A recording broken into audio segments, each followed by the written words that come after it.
राधे राधे। हरे कृष्णा। कैसे हो आप सभी लोग? आशा करती हूँ आप सभी परम मंगल में होगे, स्वस्थ होगे, अच्छे होगे।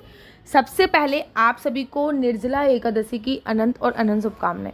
निर्जला एकादशी के हर जगह चर्चे हो रहे हैं और आज इस वीडियो में मैं आप लोगों को बताने जा रही हूँ कि निर्जला एकादशी की पूजा विधि और भगवान को लगने वाला एक प्रिय भोग। निर्जला एकादशी में कैसे पूजा करनी है, निर्जला एकादशी की संपूर्ण पूजा विधि और भगवान को इस दिन लगाए जाने वाला प्रिय भोग आपका क्या होना चाहिए।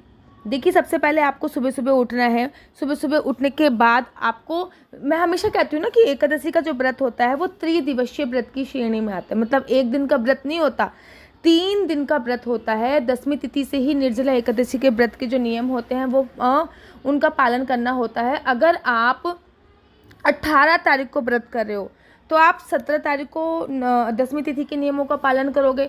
अगर आप 17 तारीख को व्रत कर रहे हो तो आप 16 तारीख को एकादशी के 10वीं तिथि के जो नियम है उनका खुद देखना होगा कि आप 17 तारीख को एकादशी बनाने जा रहे हो या 18 तारीख को एकादशी बनाने जा रहे हो। अब मैं आपको बताती हूँ 10वीं तिथि के नियम क्या क्या होते हैं। सबसे पहले तो 10वीं तिथि के मोस्ट इंपॉर्टेंट नियमों में से आता है आपको किसी भी प्रकार की काम वासना क्रीड़ा को अंजाम नहीं देना होता। अर्थात 10वीं तिथि को बिल्कुल भी आपको संपूर्ण ब्रह्मचर्य का पालन करना होता है। किसी भी प्रकार की कोई काम वासना क्रीड़ा को अंजाम नहीं देना होता। हाँ, 10वीं तिथि को आपको बिल्कुल भी मांस, मदिरा, लहसुन, प्याज का सेवन नहीं करना होता। 10वीं तिथि को पृथ्वी शयन करना होता है। 10वीं तिथि को आपको चावल का सेवन नहीं करना होता क्योंकि चावल को डाइजेस्ट होने में थोड़ा सा समय लगता है। 10वीं तिथि को आपको बिल्कुल भी किसी भी तरीके से मसूर की दाल हो गई, मूली हो गई, गाजर हो गई, बैगन हो गए, इन सब का सेवन नहीं करना होता है। कर लेते हैं एकादशी की। तो एकादशी पे सुबह सुबह आपको उठना होता है। ब्रह्म मुहूर्त में उठिए क्योंकि गंगा स्नान के बाद निर्जला एकादशी पे जो स्नान का जो महत्व होता है ना वो बहुत ज़्यादा सर्वोत्तम होता है। तो सबसे पहले आप सुबह सुबह ब्रह्म मुहूर्त में उठिए, पानी में गंगा जल डालकर आप स्नान कीजिए। गंगा जल नहीं है तो यमुना जल डाल लीजिए, यमुना जल नहीं है तो महाराज तिल डाल लीजिए, आंवले का रस डाल लीजिए, नींबू का रस डाल लीजिए, दूध डाल लीजिए। लेकिन एकादशी वाले दिन आपको खाली पानी से स्नान नहीं करना होता, पानी में कुछ ना कुछ डालते ही डालते। स्नान इत्यादि करने के बाद पीले रंग के वस्त्र पहनिए। अगर पीले रंग के वस्त्र नहीं पहनो तो कम से कम पीले रंग का दुपट्टा तो जरूर और जरूर लीजिए और पुरुष वर्ग पीले रंग का कुर्ता अवश्य पहनिए। उसके बाद पूरे घर में गंगा जल का छिड़काव कीजिए और उसके बाद पूजा के लिए आप लोग तैयार हो जाइए। जब आप पूजा के लिए तैयार हो गए ना तो इस बात का आप लोगों को विशेष तौर पे ध्यान देना है कि जो भी आपके घर में अगर सेवित विग्रह हैं अर्थात जिनकी आप सेवा करते हैं उनको आप इस दिन पंचामृत से जरूर स्नान कराइए। उस पंचामृत का जो सेवन आपको नहीं करना अगर निर्जला एकादशी का व्रत है। अगर मतलब बिना जल के आपने व्रत रखा, क्योंकि निर्जला व्रत में चन्यामृत भी नहीं पीते हैं। व्रत में चन्यामृत का सेवन करते हैं लेकिन निर्जला व्रत में चन्यामृत का सेवन नहीं करते हैं। तो आप पूरे पंचामृत से अगर बाल गोपाल, लड्डू गोपाल है उनका स्नान कराइए, राधा कृष्ण जी हैं उनका स्नान कराइए। उनके बाद पीले रंग के वस्त्र उनको भी पहनाइए। पीले रंग के वस्त्र पहनाने के बाद आप एकादशी के व्रत का संकल्प लीजिए। अच्छा, बड़ी एकादशी है साल की, तो इस दिन आप लोगों को एक अखंड ज्योत अवश्य जलानी है। याद रखिए, इस दिन जब आप लोग अखंड ज्योत जलाएंगे तो ये मनोकामना वाली ज्योत है। याद रखिए, जो भी विश हो तो वो मांग लीजिए। उसके भी कुछ नियम है जो मैं बताऊंगी आपको कि विश कैसे मांगना। बात संकल्प लीजिए क्योंकि बिना संकल्प के एकादशी का जो व्रत है वो आधा अधूरा बोलते हैं। एकादशी का जो व्रत है वो बिना, मतलब कोई भी एकादशी का व्रत, मैं केवल निर्जला एकादशी की बात नहीं करी, किसी भी एकादशी का जो व्रत है वो जो है आधा अधूरा होता है अगर आप संकल्प नहीं लेते। तो संकल्प लीजिए। अगर आप 17 तारीख को व्रत रख रहे हैं तो 17 तारीख के व्रत का संकल्प लीजिए। 18 तारीख का व्रत रख रहे हैं तो 18 तारीख के व्रत का संकल्प लीजिए। दोनों दिन का व्रत रख रहे हैं तो 48 घंटे के व्रत का संकल्प ले लीजिए। या फिर अगर एक दिन फलाहार खा के रख रहे हैं और एक दिन ऐसा व्रत रख रहे हैं तो आप वैसे भी संकल्प ले सकते हैं कि मैं एक दिन 17 तारीख को फलाहार खा के व्रत रखूंगा या रखूंगी और दूसरे दिन जो मैं व्रत रखूंगा या रखूंगी वो मैं निर्जला एकादशी का व्रत रखूंगी बिना जल पिए। उसके बाद आपने संकल्प ले लिया। संकल्प लेने के बाद आपको वो एकादशी के व्रत की कथा पढ़नी होती है। ठीक है, आपको एकादशी के व्रत की आपने कथा पढ़ी। जब आपने एकादशी के व्रत की कथा पढ़ ली उसके बाद आपको आरती से पहले भगवान को भोग लगाना होता है। हर एकादशी का अपना अलग अलग भोग होता है लेकिन एक भोग जो होता है वो कॉमन होता है, वो है मखाने की खीर। मखाने की खीर तो हर एकादशी में भोग लगनी ही लगनी है। उसके बाद आपको इस बार का जो प्रमुख भोग है उसको लगाना है।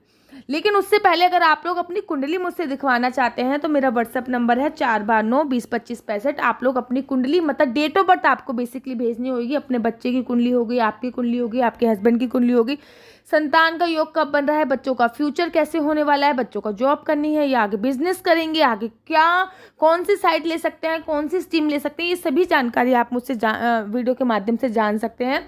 ये बिल्कुल भी फ्री नहीं है, इसके थोड़े से चार्ज हैं। तो चलिए इस बार का भगवान का मैं आपको प्रिय भोग बताती हूँ। इस बार का भगवान का जो प्रिय भोग है वो है आम का भोग। इस सीजन में आम जरूर आ जाते हैं।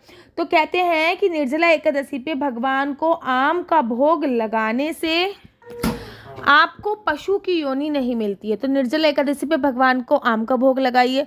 अगर आपका व्रत है निर्जला मतलब जिसमें पानी भी नहीं पी सकते, अगर वो वाला व्रत है तो आप आम नहीं खाइए। लेकिन अगर आपने फलाहार खा के व्रत रखा है तो भोग लगाने के बाद ये आम प्रसाद स्वरूप सब में बांटिए और खुद भी आप खा सकते हैं। आम का भोग लगाने के बाद आपको आरती करनी है और आरती करने के बाद आपको अपने बाल गोपाल लड्डू गोपाल को उठाना है, तुलसी मैया के पास पहुँच जाना है। निर्जला एकादशी वाले दिन तुलसी को जल नहीं चढ़ाया जाता, लड्डू गोपाल को तुलसी मैया के पास बिठाना है। उसके बाद आपने तुलसी जी के पास एक दीपक जलाना है। तुलसी जी के पास हमेशा घी का दीपक जलाया जाता है, इस बात का ध्यान रखिए। और तुलसी दीप पे आपने परिक्रमा स्टार्ट करनी है। आप हाथ में कुछ लेके भी परिक्रमा कर सकते हो या माला लेके भी परिक्रमा कर सकते हो। आपके गुरु ने जो मंत्र दिया है उस मंत्र का जाप करते हुए आप तुलसी की कम से कम 4, ज़्यादा से ज़्यादा कितनी भी परिक्रमा कर सकते हो। और अगर आप तुलसी जी की परिक्रमा करते हो तो मंत्रों का जाप अवश्य करते रहिए। उसके बाद परिक्रमा करने के बाद एक आसन बिछाइए और वहाँ पे बैठ के कम से कम 16 माला का जाप आपको अवश्य करना है। कम से कम 16 माला का आप निर्जला एकादशी वाले दिन तुलसी जी के पास बैठ के जाप कीजिए। फिर आपके घर का जो नित्य कर्म है आप उसको कीजिए। फॉर एग्जाम्पल कि भाई आपके घर में हर किसी ने तो व्रत नहीं रखा होगा, किसी का व्रत होगा, किसी का व्रत नहीं होगा, क्योंकि सभी लोगों का व्रत तो नहीं हो सकता। तो जिनका व्रत नहीं है उनके लिए खाना बनाइए। बच्चे हैं तो उनको, छोटे बच्चे हैं जैसे कि मेरी छोटी बच्ची है मैं उसको स्नान कराऊंगी, ठीक है ना। ये सारे कर्म आपको करने हैं।